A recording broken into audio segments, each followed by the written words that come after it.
Good afternoon, and welcome to the Center for Humanities Research Colloquium.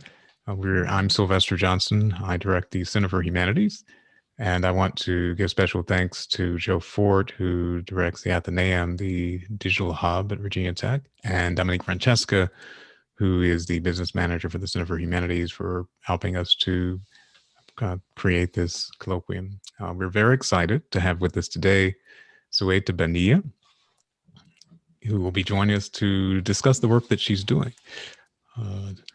Professor Baniya is an assistant professor of rhetoric, professional and technical writing in the Department of English at Virginia Tech. Her research examines transnational disaster response, non-Western and feminist rhetorics, as well as community engagement. She studies the emergence of transnational assemblages and network communities during local disasters. Her scholarship is informed by non-Western rhetorical traditions and practices that she acquired via her community in Nepal.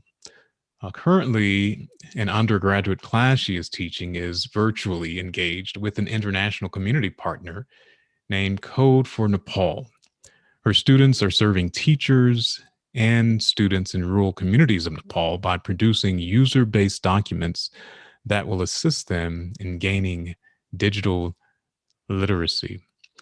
Dr. Baniya, we are very excited to have you with us today. Thank you for joining us. Thank you so much. I'm very excited as well. So can you start by telling us in general the importance of the work that you're doing? Yeah, so my work in research is mostly directed towards understanding global and humanitarian response, as well as how local communities respond to disasters when like such as catastrophic disasters such as the Nepal earthquake and Hurricane Maria. So in these disasters, so my major uh, finding as well as my major understanding of by researching these disasters and these communities is local disasters are a global concern. And as the world keeps on getting various challenges via climate change and various other natural disasters, as well as the global pandemic that we are currently living in, the communities, and especially the marginalized communities that are often ignored and are often vulnerable, are the ones that suffer the most. And so these are the things that I like to explore by my research and how to, like I'm always focused towards how can my research be applied in various contexts, such that we can strengthen crisis communication practices during these kind of humanitarian responses. Oh, that's great. And I think you were going to share an audio clip with us briefly that is related to one of the natural disasters that you've been doing research on. Yeah. So just a trigger warning, this audio clip relates with the information about that. Good morning. This is supposed to be 8 a.m. news bulletin. However, due to unthinkable earthquake, we have come up with this special bulletin. The total death toll of the unthinkable earthquake that struck Nepal on Saturday has reached 2,847. So this news clip that's me. And I was broadcasting news right after the earthquake via the national radio of Nepal called Radio Nepal, where I used to be a news reader. So this was right after Nepal earthquake, and you might have noticed a little pause. And I remember the aftershock was shaking the microphone and ground below me while I was reading the news. So a lot of my research is influenced by my work as a journalist and my work as a communication practitioner for various humanitarian organizations for nearly 8 years before I started my PhD. So in doing a lot of journalistic works and in doing like humanitarian responses, what I noticed in my work was again, like going back to the same conversation about how local disasters are not just local in current context where we are so much digitally linked with our the different parts of the world, and it holds global significance because people around the world participate in various different ways in responding to the disaster. And by people, I don't just mean the governments, I don't just mean the international organization, but local people like you and I, also participate in the disaster. And how did you first become interested in focusing on this type of research that's engaged with natural disasters? So again, going back to the same background of what I had before I started my PhD. So the earthquake really made me rethink of my priorities in my life. Mhm. So I personally, before I started my PhD, I had two roles in responding to earthquake as a journalist, as you listen to my clip.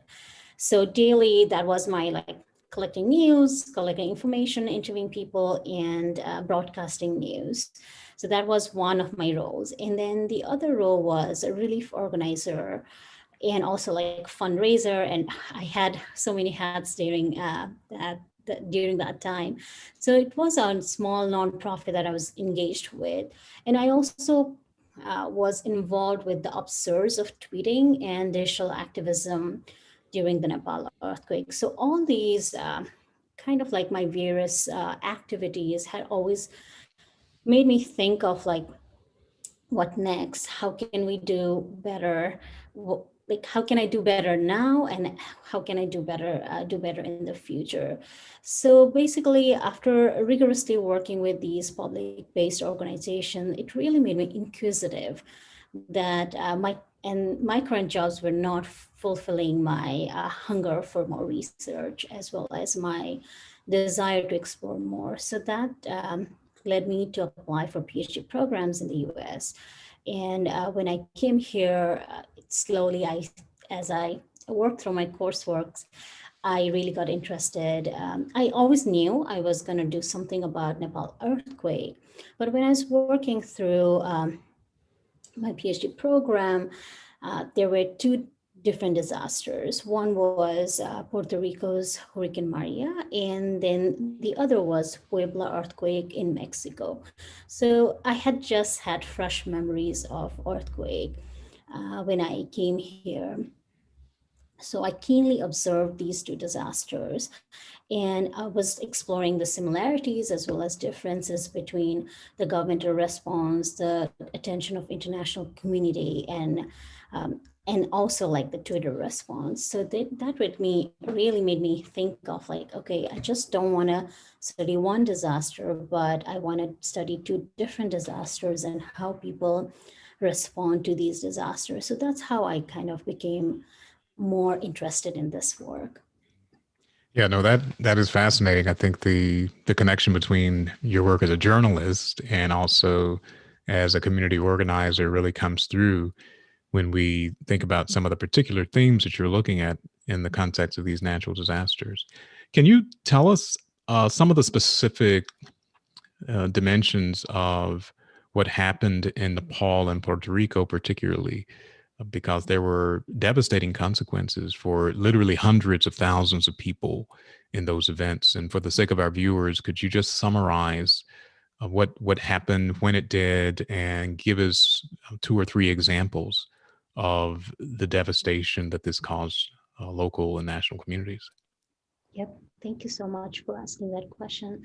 So the April 25 earthquake happened during like midday in noon, and it was around 7.8 magnitude in Richter scale. So, and also like there was a big aftershock of 7.3 on May 12, 2015. So this was considered as one of the biggest disasters in nearly a century in Nepal. I mean, we always knew earthquake will come. There would be like PSAs and everything, but we didn't know that it would be of this big magnitude, and we didn't know what to do next. So it was on a midday during Saturday, so all the schools and offices were shut. So that was really I mean, we always thank God for having it on during Saturday, because if there would be students in school, the devastation would have been so much more. So it nearly killed around 9,000 people and injured around 22,000 during that time. And it's also, like, disasters are unraveling, and Nepal as a country has suffered through autocratic regimes, 10-year-old conflict, and a lot of political instability. And this disaster pushed, there was around like 7 billion loss during this disaster, and pushed the nation's development, as well as pushed a lot of, like, around like 900,000 people below the poverty line. And to add to this, the Nepal government actually did a good job, yeah, but like it wasn't sufficient enough. And that's where the community organizers play a greater role in this disaster, which I'll be discussing later. But our neighboring country did a border blockade during that time. So we were out with like petroleum products and various other food sources. It was not like well announced blockade, but it was like, like there was blockade happening where we were having petroleum shortage. So it also created a lot of difficulties in disaster response during that time. Now moving on to Puerto Rico's Hurricane Maria, 2 years later in September 2017, Puerto Rico underwent through Category 5 Hurricane Maria, killing, it's like estimated from 800 to 8,000 people. So it is really interesting in the case of Puerto Rico, because the colonial consequences that we cannot ignore while talking about disaster in Puerto Rico. The official death count is 64. However, a research conducted by uh, some scholars claims that the death toll exceeds 4,600, which is like 70 times more than the actual estimate. So yeah, Hurricane Maria has been considered one of the costliest as well as the most devastating tropical cyclone in United States since 1900s, and the damage was around 90 billion. And again, like it's important to acknowledge that Puerto Rico, due to lack of support by the United States mainland and the historical negligence as well as colonialism, the consequences of Hurricane Maria was like more devastating. And again, it pushed towards the rise of grassroots movement that was already existing in Puerto Rico. And one thing I wanted to add was disasters of like this catastrophic nature are really devastating, not just like from the outer infrastructural, not just like the scene ways, I guess, but there are really, it unravels a lot of political as well as historical imbalances. And also, there are a lot of unseen and uncovered like consequences of social as well as political issues that come after disaster. Yeah, no, that's quite a lot to think about. Not just the cost of human lives, but as you're talking about, the destruction of property and infrastructure, the difficulty of getting food and water delivered, the sickness, illnesses that happen, and then the great length of time that it takes to recover for something like this is just really considerable.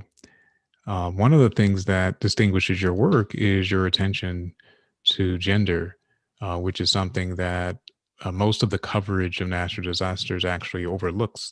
Can you tell us about the importance of the role of women in the context of responding to these disasters, particularly giving us insights from what you've learned from your research? Absolutely. So a lot of times, women, children, and elderly are considered most vulnerable population during disasters. And I'm not saying like they are not. They most of the times they are.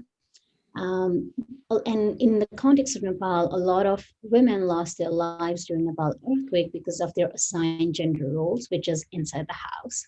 Um, and my experience as Nepali women, as a Nepali woman is also like we are often categorized as being vulnerable and needing of protection and without any agency. But however, while conducting my research, a lot of female participants, and actually all of them, for my project, both in Nepal as well as Puerto Rico, shared an alternative narrative of agency and social action. So it was very interesting because I started searching for participants, sending emails. Most of the interviewees I had was females. And so I did an interview based project. So maybe I was biased in just searching for the female subconsciously, but at one point I had more female participants than the male. However, like during the initial phase of my research, what I found was all the media narratives, all these big heroic pictures of the unsung heroes during the disaster are about male, and there is no coverage of any female or any female heroes during that time. So that's why I try to and I attempt regularly to break the stereotypical narrative that is focused more on male and not and just putting women during natural disaster only in the vulnerable category. So that's how I became more interested in the role of examining role of women and how do they develop their agency, how do they network, what are their networking capabilities, all these while managing a disaster response and conducting disaster response. So I'm really interested and I'm actually continuing to explore the role of feminist leaders who have also responded to COVID-19 during current crisis. So that's how I kind of like am interested in what women can do during these disasters. Yeah, no, that's clearly very important. As you explain, there's the heightened vulnerability of women to the possibility of being killed if they are expected to be in the homes so much of the time, but then also the social networks are often undergirded by these women, and you've been elucidating some of the importance of that. Not only those networks, but particularly you've attended to the significance of social justice. The natural disasters we often think about as being about the impact of nature, not so much people on human societies, but of course, all of these human societies are shaped by systems and institutions that, as you just gave in this example of, can help to determine often in very negative ways who might be unequally burdened by the impact of devastation and harmful consequences. And also, when it comes to responding and trying to ameliorate or mitigate these conditions, it becomes especially important to try to understand issues of equity and inequality and justice. So, can you give us some examples of what you've learned about the role of social justice and how the community organizing and social justice activism becomes a very important factor in the wake of these disasters? Yeah, thank you so much for that question. Social justice it becomes very important in disaster response, in specifically in this in a disaster where it's like there are so much death, so much destruction, and all the established social systems are a little shaky during that time because we don't know what to do. We don't know we don't have enough information about what's going on, who is suffering to what extent. And in such context, it is very easily, and the most marginalized or the most vulnerable population are easily forgotten because of the access that they have and because of the reach, because of the geographical context of where they are located, like all these matters come into play. While and then again it pushes towards various issues of injustices that happen. And in various societies, even in Nepal and in Puerto Rico, there are various vulnerable societies that are out of reach of the main spaces. For example, in Kathmandu would be Nepal's capital, and San Juan. So all the people who are in a higher geographical altitude may not have same access to the relief materials, as well as they may not have same attention from the global humanitarian responders, because it's so hard to reach to them. So in this context, issue of social justice becomes so important, because we need to highlight, as well as recognize, and also find out how social injustices are occurring in this, because as a consequence of this disaster. So again, disaster does not only bring seen and obvious problems, but there are layers and layers of unseen problems and issues of injustice that arises during this time. And again, like I said, most vulnerable and marginalized people are the ones who suffer the most. So during this time, also in the context of Nepal, a lot of international organizations and international like countries try to help, but again, without like cultural and contextual information, it becomes a lot of like chaotic during that time. I can give you an example. Um, so one of the interviewees in my project suggested shared that uh, they were given a truck full of sparkling water, and when they took that water to some of the villagers, and when they opened it, it bubbled out, and the villagers were very scared of drinking that water and didn't want to use that at all. So the whole truck of water, sparkling water, was waste, and it was not accepted by the community. So in this context, it becomes like, they are trying to do good, but the community is different. The community context of the community is different. They have never seen sparkling water, so they, like, so sometimes in larger humanitarian responses, cultural and contextual information is something that's often ignored.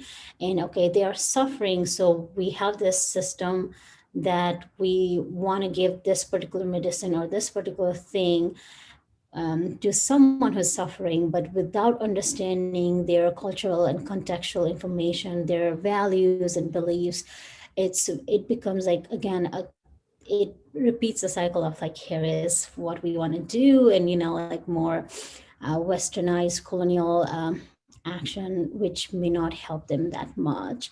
So the another context is like ignoring, again, going back to my interest in female.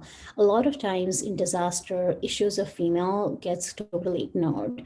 People develop these a lot of relief packages in the most important uh, one of the most important items for women during such disaster is sanitary pads. So during Nepal earthquake, there was lack of sanitary pads in those distribution, and because that was completely ignored.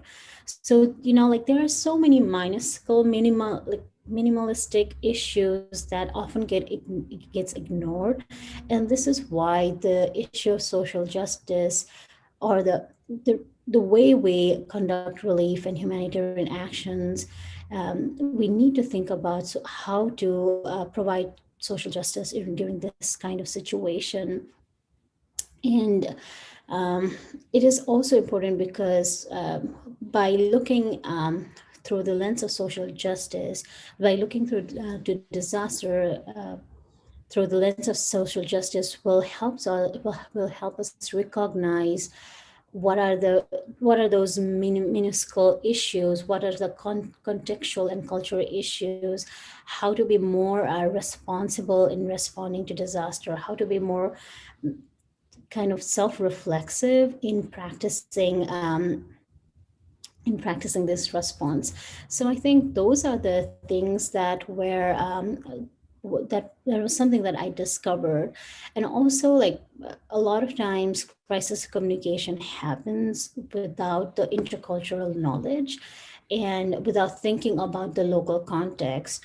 And so implementing Western ideologies in disaster response is not particularly helpful. So that's why issues of social justice during disaster should be uh, taken in the context from a various, like a overall perspective rather than just one. Yeah, but a little bit more about that on the point of dealing with the need to organize and communicate. Can you give us a better sense of the role of local community networks, particularly helping with communication in the wake of these disasters? Yeah, absolutely. So, in response to the Nepal earthquake and Hurricane Maria, various people around the world extended their support. And so these were the communities, both local and international, largely consisting of, excuse me, Nepalese and Puerto Ricans, as well as their diaspora. It included humanitarian actors, journalists, political leaders, various people around the globe. And the other thing that was happening during these two disaster was people were emerging as actors, and they were emerging as community organizers and community leaders, and they did so by starting their disaster response via Facebook or via Twitter or via other various digital medium. So that's something that there was very, it's not like that this digital media has always been used for like various social movements, but specifically during disaster, a lot of community organizers emerged with their one single Facebook post. So with their one single Facebook post, a lot of people responded to them. They start organizing, and it just grew and grew and grew. So a lot of my participants, they suggested and they stated that they were highly motivated to perform some spontaneous actions of saving lives and serving the communities. And they also did so by reaching out to help, asking help, not just within their own local community, but within the international community. So I call this kind of like, they were creating this coalitional praxis for survival. And their actions were motivated by their sense of commitment as well as responsibility. And again, social media played a larger role in this. Because during these both disasters, their spontaneous actions via social media was very effective in a way that they organized a lot of, relief programs and invited a lot of people to join their group, gather information from the government or the news media, and then distribute those information, conduct like various needs assessment, and most of the time reaching to the places where the governments could not reach. For example, one of the participants mentioned that one community in Puerto Rico was so highlighted that everybody was just going there and just providing a lot of relief materials, while the another community which was far away and inaccessible by roads and by, like there was a bridge that broke, so a lot of time that community just got ignored.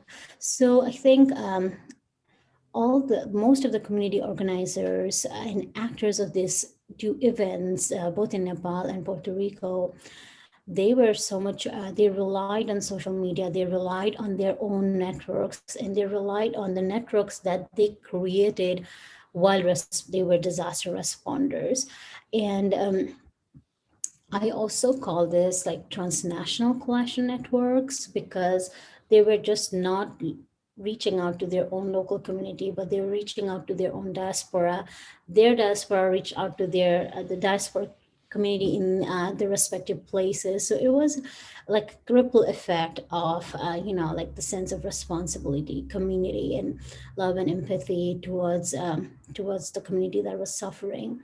Um, Similarly, I feel like uh, they like these two communities and the community organizers, they also did a lot of fundraising activities. And in this way, there were so many people who may not have heard about Nepal, but like donated a lot of money to Nepal during because of the consequences of disaster.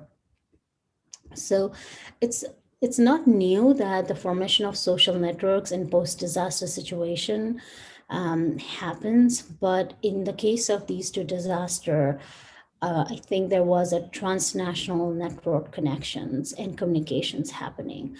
So there were these bigger organizations and governmental agencies that were working within their own networks, and there were these community organizers, which is like a kind of counter publics, who were working on their own, reaching out to the spaces where the governments could not reach.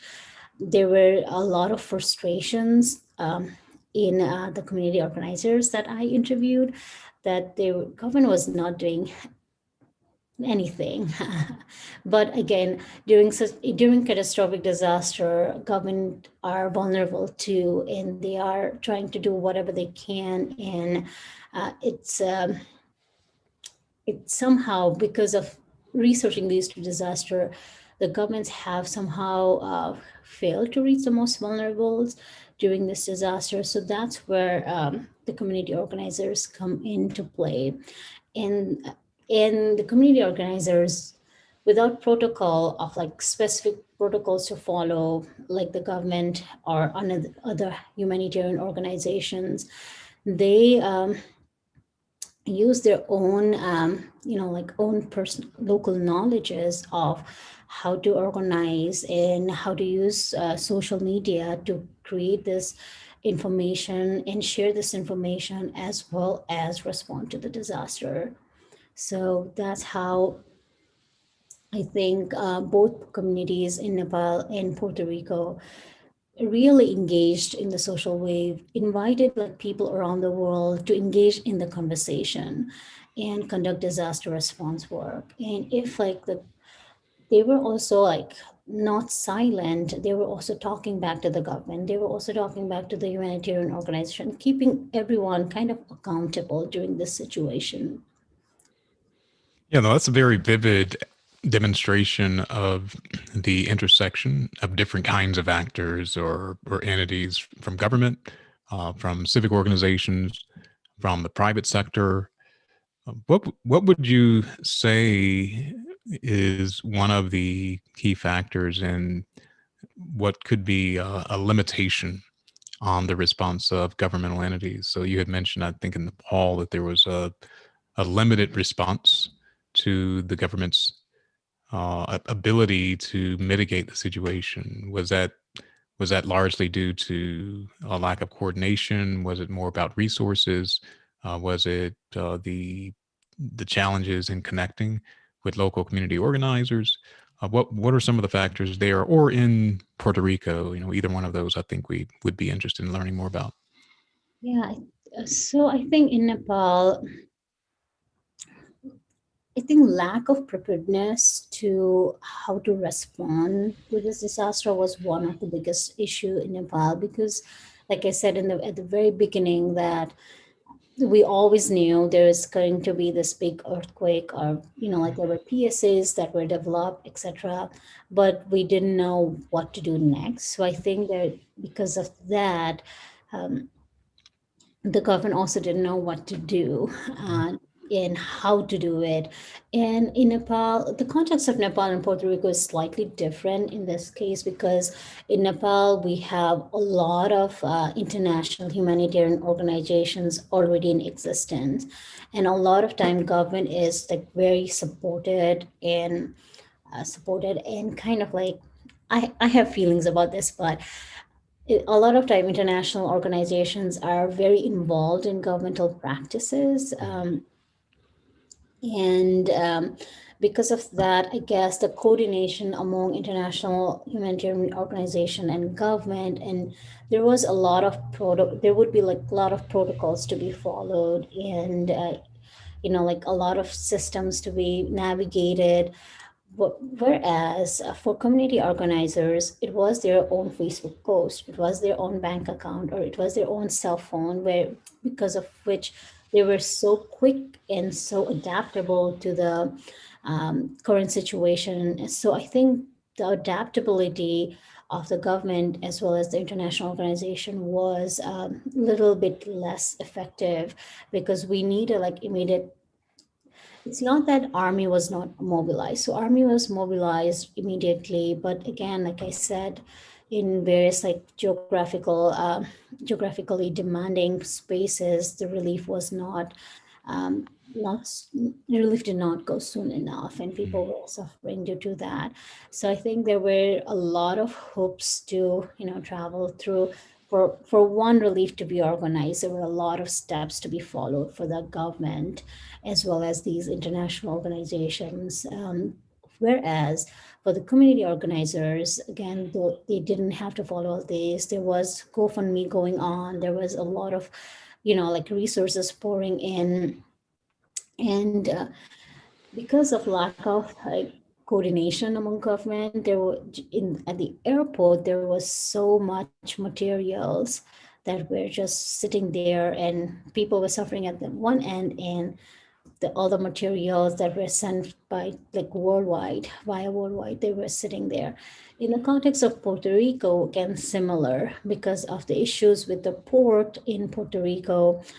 A lot of times, and actually this was shared by one of my interviewees, who said that there were a lot of relief materials in the port and water and everything in the port, but there was nobody who could transport that because they had to Mhm. go through a lot of, again, these official protocols and everything, and the community is still suffering. So they had to do something on their own. They have to, like, and a lot of times, the drivers of these vehicles in Puerto Rico who would deliver stuff were highly paid by the government.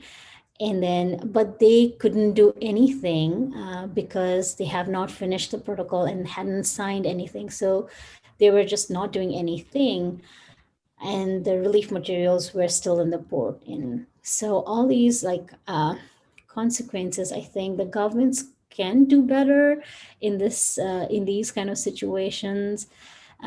For again, like smaller organizations, community organizers, the actors, this is not they don't have to follow all these information. So even there were like less relief materials, they would just go in the case of Nepal, we use a lot of motorbikes. So there are spaces and geographically demanding, like there are no roads and stuff like that. So where big trucks cannot travel. So the relief was organized via motorcycle. And the other thing was development of a lot of digital products, like web-based product, a mobile-based application was also very effective in these both disasters. So that was again like the government, our government did not, our government meaning Nepali government, started to create a web-based platform, but was slightly late, and they didn't have Twitter until then.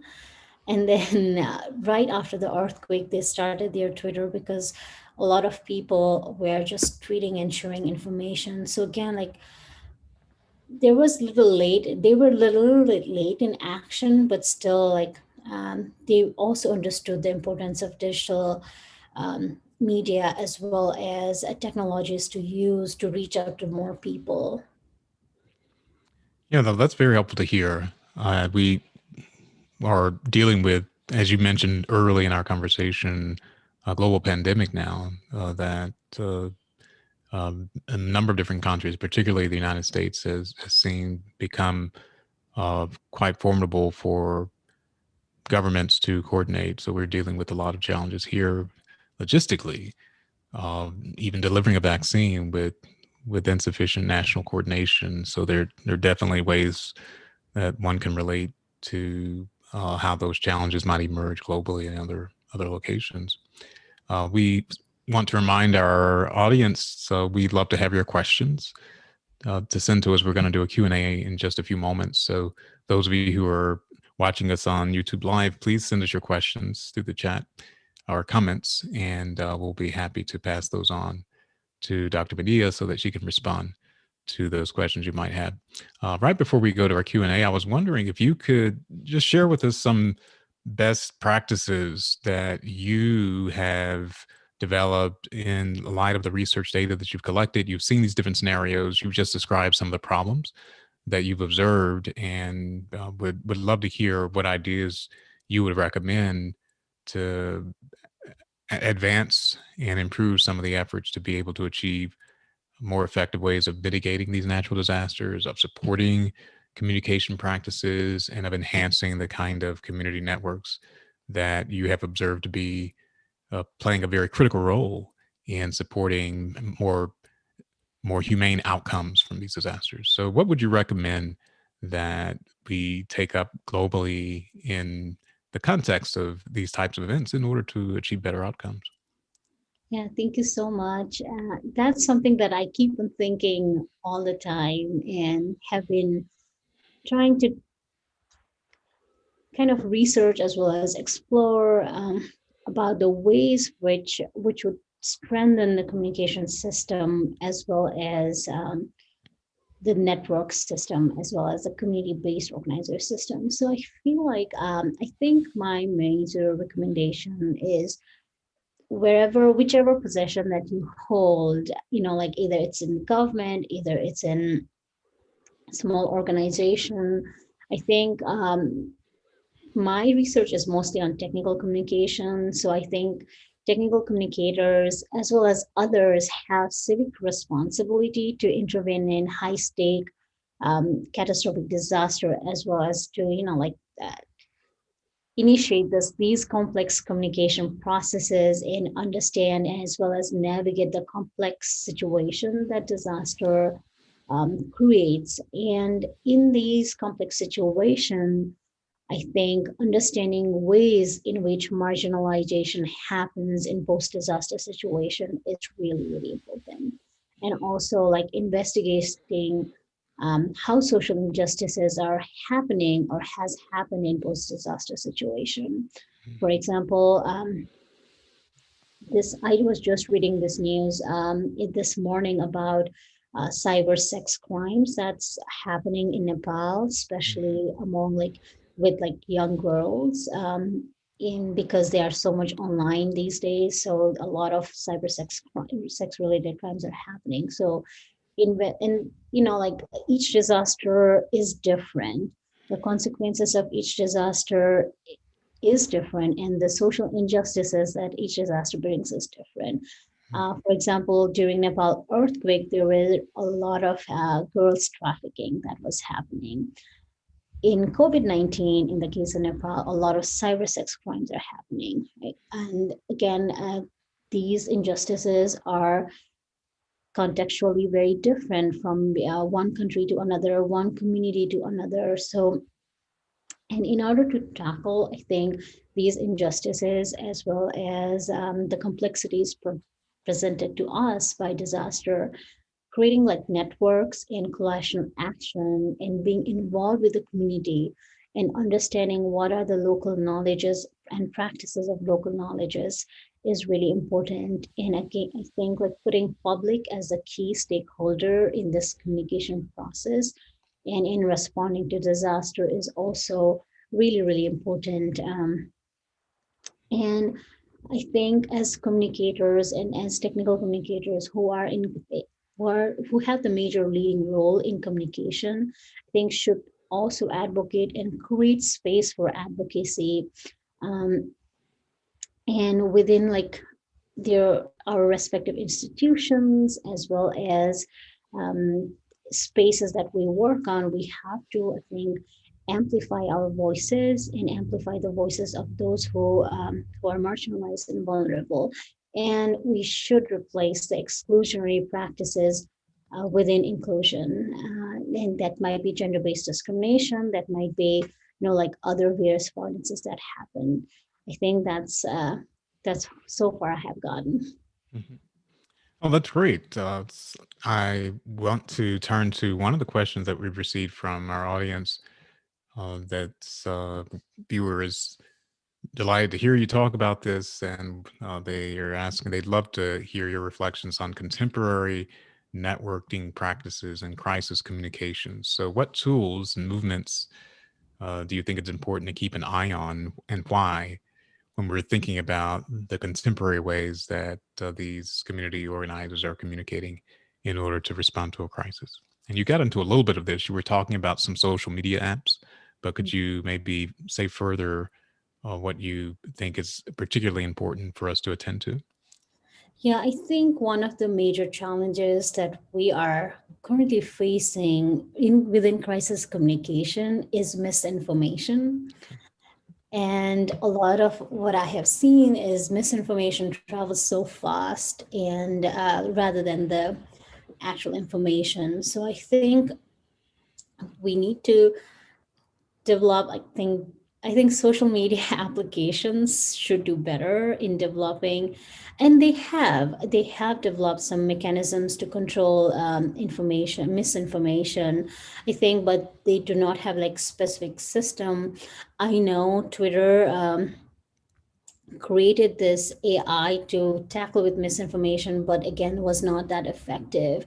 And also like a lot of like big, like Facebook and other organizations are continually trying to avoid misinformation, but haven't been able to do so. And I think the contemporary networking movements, I think we all know that during summer we saw a lot of upsurge in the social movement within the US, and I think that also brought up so many different issues that were underlooked for a long time. And I think understanding the social movements and understanding and really reaching out, if you are in position to reach out to social organizers and community organizers, I think really reaching out and trying to extend help is really important. And again, going back to crisis communication, I think crisis communication should really be contextual and should have intercultural understanding. And one specific type of crisis communication is not effective to all the community. Now, that's a very important point. The misinformation, particularly the need to have some proactive measures by social media companies, is something that we've seen time and time again in other contexts. And so, certainly important to think about it within the case of these disasters. We have another question from another of our viewers who's asking whether you have communicated any of your findings to organizations such as the World Bank so that they can understand better what's happening at the local level and perhaps play a more constructive or effective role in mitigating these disaster circumstances. Actually, I have not directly communicated with the World Bank. However, one of my participant did work in World Bank. I cannot Mhm. reveal who, but there was a representative from World Bank. But having like directly communicated to share my research findings. But I think that is a really good idea. Yeah, those large global entities can play a huge role, and they do play a huge role directly and indirectly with things such as infrastructure, the economic policies that are operating globally. The World Bank, of course, has been played a very complex role. So there are lots of experts who would point to ways that the World Bank has created lots of challenges for what are often called developing economies, developing world. Maybe not the best terminology to use. And others have pointed to the way that becomes important to think about coordinating capital at a global level in order to provide assistance to national economies. But you also mentioned some other organizations. I think the International Red Cross or a similar organization that is involved in humanitarian responses. But it does seem worth considering how they might be informed by some of the interesting things that you're doing. Another question we have is asking about the class that you're teaching. So you're teaching a course that connects your students with other students internationally with an eye toward the role of communication within this context. Can you tell us a little bit more about that? Yeah, actually, I just finished that semester, but Hmm. we had a really good had a really good semester with the students. This is my first time teaching at Virginia Tech, and I was really motivated by the Beyond Boundaries initiative as well as the Utprasam feeling or the motto. So in my class, since I always try to incorporate some community engagement aspect in my class and the courses I teach. So I decided that I will conduct international service learning since everything is virtual, and we are doing it, like my class was entirely virtual, so I decided to partner with a community-based organization called Code for Nepal, which works in increasing digital literacy in Nepal, in the rural communities, and really working towards empowering Nepali women to be digitally literate. So in my class, the students research a lot about Nepal, and they produce the documents that user-based documentation that can be used by these communities in Nepal. So what we found out that a lot of rural communities in Nepal and teachers in rural communities do have laptops, but do not know how to open them. So the digital literacy in those areas is really low, and since everything has gone online even in Nepal, so it was a really high time situation for us to think, us and also Code for Nepal, to think of what are the ways we can support these communities, especially in post pandemic or like ongoing pandemic time. So that's the reason I decided like my class will focus on digital literacy based user documentation. And I know if we Google how to use Twitter, we'll find a lot of videos and a lot of like, like documentation and everything. But the major purpose of my class was to was to teach students to prepare user-based documentation with specific audience in mind. So they know that these audiences may not have a lot of like English language skills, may not know like what are the specific terminologies as well as jargons that are used in various user-based documentation. So, and then the other thing was we wanted to make sure that these user-based documentations could be printed and given out in the form of printed paper. So we really focused on that as well. And then the students also, so they also did prepare various prototypes. So they really thought about how to increase digital literacy and how to create the very specific prototypes that will help Code for Nepal to use that product and help in increasing digital literacy. So one of the groups in my class designed a mobile-based game app that is targeted towards teaching teenagers about cyber sex crimes and trafficking and other things. So they developed this prototype for the mobile-based application, which I think Code for Nepal will be implementing soon. Wow, that's impressive. And also exciting to see the opportunities that you're creating for students to connect transnationally in order to both enhance their learning, but also to, in some ways, you've just given us one example, develop some practical work that can actually help to become instrumental in navigating these circumstances. Well, I want to thank you again, Dr. Baniya, for sharing your work with us, and also for our viewers for sharing your questions. It's been a pleasure to learn more about the work that you're doing on the natural disaster response. Is a very, very difficult topic, but exciting to see that you're bringing light to the ways local communities are involved. You've given us a better sense to think of the urgency and importance of communication that can actually become suddenly more challenging whenever you have a natural disaster as different communications networks go down, and the importance of relaying good information, truthful information, is certainly something that all of us are continuing to have to think about more urgently. Again, the current global pandemic is something that is just one more example of why that's important. In the context of these histories of natural disaster in Nepal and Puerto Rico, you've certainly helped us to understand, I think, more succinctly the kinds of intersections that might not be obvious, but the ways that government and civic organizations, international organizations, local activists, and community leaders and organizers are working together in order to mitigate the impact of these events, to help people to rebuild their lives and to restore some normalcy and rebuilding for these communities. So it's really important work that you're doing. Hats off to you. Thank you for taking time to share it with us. And we look forward to following your work further and perhaps speaking with you again in the future. But thank you again. And we'll look forward to speaking with you soon at some point. Yeah, thank you so much for this opportunity. I really enjoyed talking to you, as well as thank you for the questions that really helped me think more. All right. And take care. We invite our audience to stay tuned for our announcements about some upcoming research colloquia.